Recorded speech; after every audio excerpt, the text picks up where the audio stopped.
Okay, my name is Fiki Sembilan, and in this video I would like to tell you about phonological rule and prosodic phonology. Well, a phonological rule is a formal way of expressing a systematic phonological or morphophonological process or diachronic sound change in language. Phonological rules are commonly used in generative phonology as a notation to capture sound-related operations and computations the human brain performs when producing or comprehending spoken language. They may use phonetic notation or distinctive features or both. Here are the 7 major types of phonological rules or process with examples. The first is assimilation, is phonological process in which a sound change to resemble nearby sound and can occur both forward and backward. Let's take the example. The prefix in, where sometimes it appears as in and others as im. In front of bilabial words, in become im. For example, im become immoral. Well, the second is dissimilation. It is a phonological process in which two close sounds change to become less alike. Example, manner dissimilation, where a stop becomes a fricative when followed by another stop. The word six is pronounced six, become st. And the third is insertion. It is a phonological process in which a sound is added to a word. Example, voiceless stop insertion, where between a nasal consonant and a voiceless fricative, a voiceless stop with the same place of articulation as the nasal consonant is inserted. In English, many say hamster instead of hamster. A or P is added. And the fourth is deletion. It is a phonological process in which speech sound disappear from words. Example, English is a fast or common speech language, so vowels can be deleted to make the word one syllable and easier to pronounce in a fast manner. Please become please, and friendship is said as friendship. And the fifth is metathesis. It is a phonological process in which sounds switch place in the phonemic structure of a word. Example, to make word easier to pronounce and understand, letters are switched.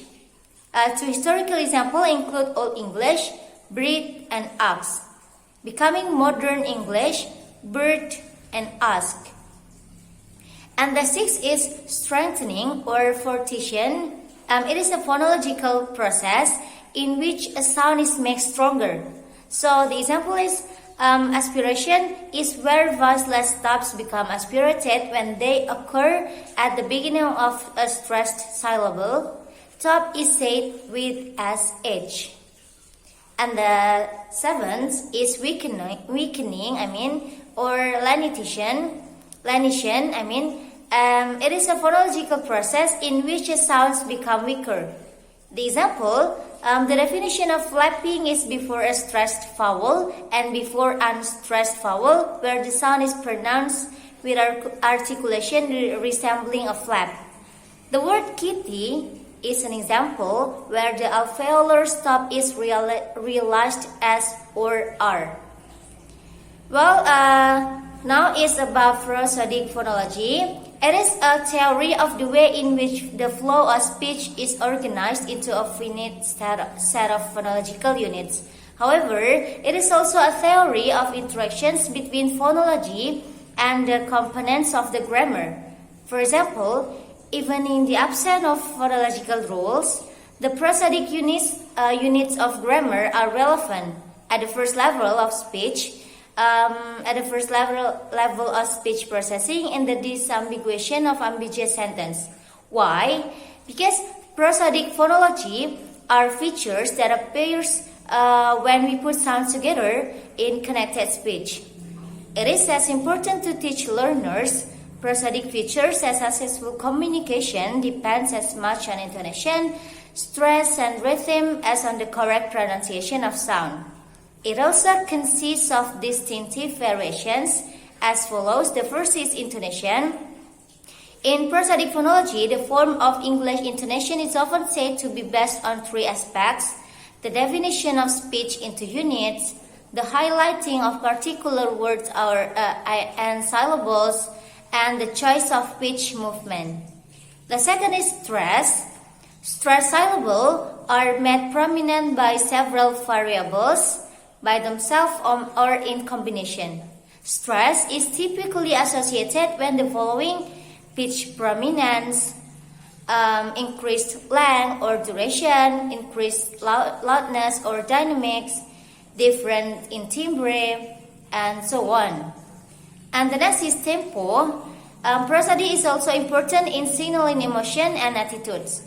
When this is involuntary, the prosodic information is not distinguishably significant. However, when the speaker varies her speech intentionally, for example, to indicate sarcasm, this usually involves the use of prosodic features.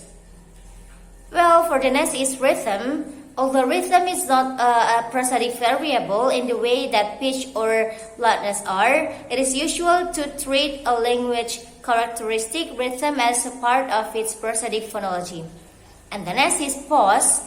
Voiced and unvoiced. The pause is a form of interruption to articulatory continuity, such as an open or terminal juncture. Contrasting junctures within and without word change can aid in identifying pause in the conversation.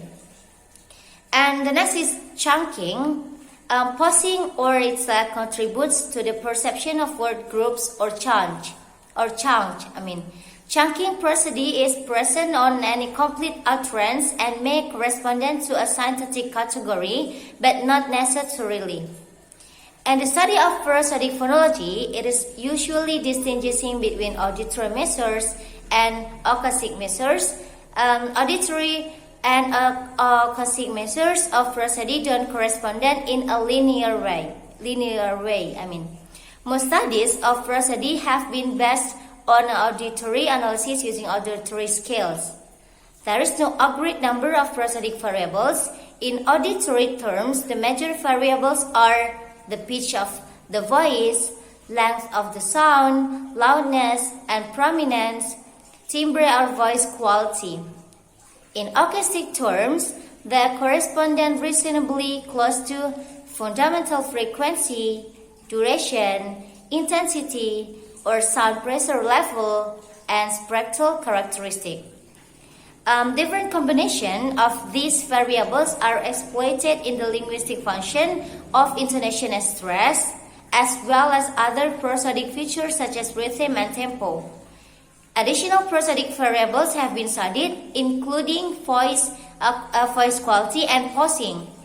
The behavior of prosodic variables can be studied either as contours across the prosodic unit or by the behavior of boundaries. I think that's all for me. Thanks for watching me. Wassalamualaikum warahmatullahi wabarakatuh.